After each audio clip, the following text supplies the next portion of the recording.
Assalamualaikum warahmatullahi wabarakatuh. Selamat berjumpa kembali dengan saya Prayitno dari channel Prayitno Berbagi. Pada kesempatan kali ini saya akan mengajak bersama Bapak Ibu Guru SMA, SMA LB maupun MA untuk belajar bersama. Kita kaji bersama apa perbedaan dari kurikulum 2013 dan kurikulum Merdeka untuk tingkat SMA, SMA LB, dan MA. Seperti apa hal-hal yang baru dari kurikulum Merdeka yang akan kita laksanakan di tahun ajaran baru 2022-2023. Baik Bapak Ibu, mari kita kaji bersama ya mengenai bagaimana perbedaan dari kurikulum 2013 yang selama ini kita gunakan, kita laksanakan, dan dibandingkan dengan kurikulum Merdeka yang akan kita laksanakan di tahun ajaran baru tahun ini ya, 2022-2023. Baik, pertama kita kaji adalah kerangka dasarnya. Kerangka dasar dari kurikulum 2013, rancangan landasan utama kurikulum 2013 adalah tujuan sistem pendidikan nasional dan standar nasional pendidikan ya. Nah, untuk kurikulum Merdeka, kerangka dasarnya adalah rancangan landasan utama kurikulum Merdeka adalah tujuan sistem pendidikan nasional dan standar nasional pendidikan. Hal yang baru adalah mengembangkan profil pelajar Pancasila pada para peserta didik. Ya, ini hal yang baru ya. Baik, kita teruskan. Bagaimana kompetensi yang dituju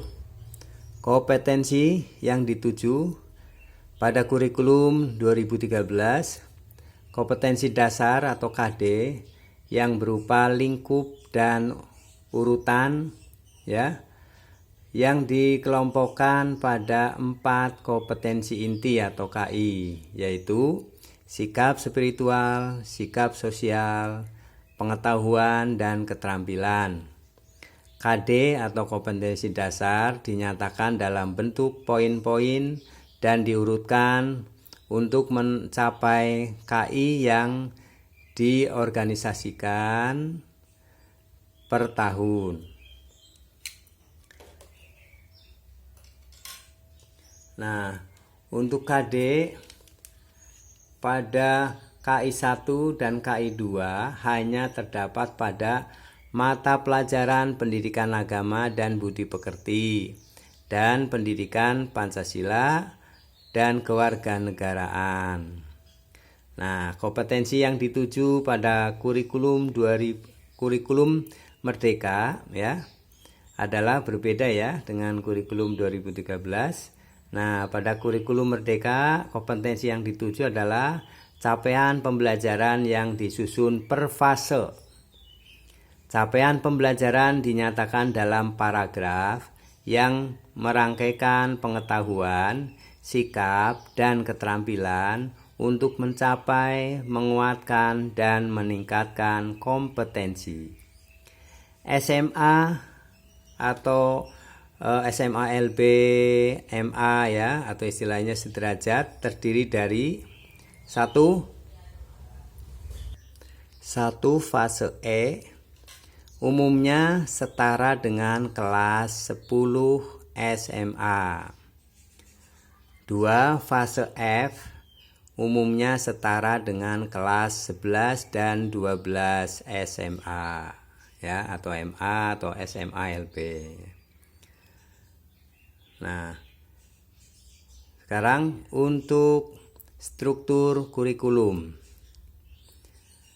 Dalam struktur kurikulum, di kurikulum 2013, jam pelajaran atau JP diatur per minggu Satuan mengatur alokasi waktu pembelajaran secara rutin setiap minggu dalam setiap semester, sehingga pada setiap semester peserta didik akan mendapatkan nilai hasil belajar setiap mata pelajaran. Satuan pendidikan diarahkan menggunakan pendekatan pengorganisasian pembelajaran berbasis mata pelajaran. Nah, untuk struktur kurikulum Merdeka ya, dilihat ini berbeda ya. Struktur kurikulum dibagi menjadi 2 kegiatan ya, pembelajaran utama, yaitu pembelajaran reguler atau rutin yang merupakan kegiatan intrakurikuler, dan 2 proyek penguatan profil pelajar Pancasila. Jam pelajaran diatur per tahun, bukan per minggu ya. Satuan pendidikan dapat mengatur alokasi waktu pembelajaran secara fleksibel untuk mencapai jam pelajaran yang ditetapkan. Satuan pendidikan dapat menggunakan pendekatan pengorganisasian pembelajaran berbasis mata pelajaran, tematik atau terintegrasi. Mata pelajaran IPA dan IPS di kelas 10 SMA, LB, MA belum dipisahkan menjadi mata pelajaran yang lebih spesifik. Satuan pendidikan atau peserta didik dapat memilih sekurang-kurangnya 1 dari 5 mata pelajaran seni dan prakarya, seni musik, seni rupa, seni teater, seni tari, atau prakarya. Di kelas 10, peserta didik mempelajari mata pelajaran umum. Belum ada mata pelajaran pilihan. Peserta didik memilih mata pelajaran sesuai minat di kelas 11 dan kelas 12. Peserta didik memilih mata pelajaran dari kelompok mata pelajaran yang tersedia. Peserta didik menulis esai ilmiah sebagai syarat kelulusan. Ya, ini ya, membuat esai ilmiah ya sebagai syarat kelulusan ya. Itu perbedaannya ya. Jadi sudah banyak perbedaannya, hal yang baru ya. Baik, kita teruskan bagaimana pembelajarannya. Dari aspek pembelajaran untuk kurikulum 2013 ya, pendekatan pembelajaran menggunakan 1 pendekatan, yaitu pendekatan saintifik untuk semua mata pelajaran. Pada umumnya pembelajaran terfokus hanya pada intrakurikuler tatap muka. Untuk kokurikuler dialokasikan beban belajar maksimal 50% di luar jam mata pelajaran tatap muka ya, di luar jam tatap muka. Tetapi tidak diwajibkan dalam bentuk kegiatan yang direncanakan secara khusus, sehingga pada umumnya dikerjakan kepada kreativitas guru masing-masing ya, diserahkan kepada kreativitas guru masing-masing, guru pengampu. Untuk kurikulum Merdeka, pembelajaran itu menguatkan pembelajaran terdiferensiasi sesuai tahap capaian peserta didik. Paduan antara pembelajaran intrakurikuler sekitar 70-80% dan dari jam pelajaran, dan kokurikuler melalui proyek penguatan profil pelajar Pancasila sekitar 20-30 jam pelajaran. Nah, ini mengenai jam pembelajarannya ya. Bagaimana mengenai penilaiannya? Untuk kurikulum 2013, penilaian formatif dan sumatif oleh pendidik berfungsi untuk memantau kemajuan belajar, memantau hasil belajar, dan mendeteksi kebutuhan perbaikan hasil belajar peserta didik secara berkesinambungan. menguatkan pelaksanaan penilaian autentik pada setiap mata pelajaran.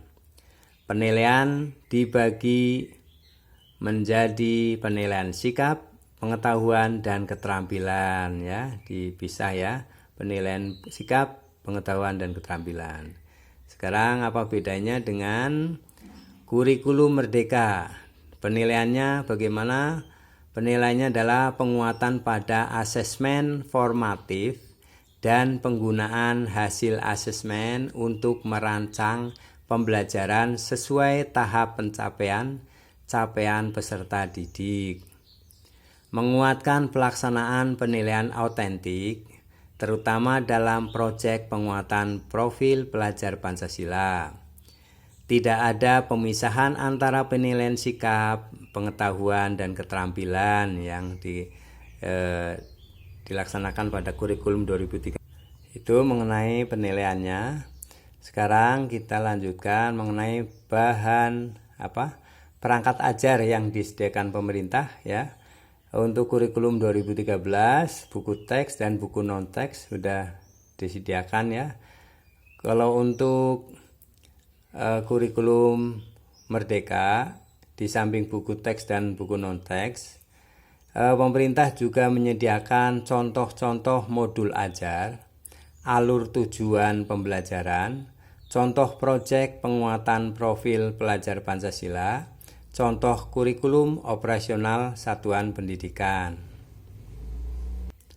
Ya, itu ya mengenai perangkat ajar. Sekarang mengenai perangkat kurikulum.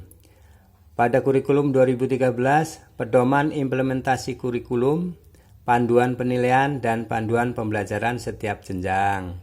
Sedangkan pada kurikulum merdeka disiapkan, ya, adanya panduan pembelajaran dan asesmen, panduan pengembangan kurikulum operasional sekolah, panduan pengembangan proyek penguatan profil pelajar Pancasila, panduan pelaksanaan pendidikan inklusif, panduan penyusunan program pembelajaran individual maupun modul layanan bimbingan konseling, ya.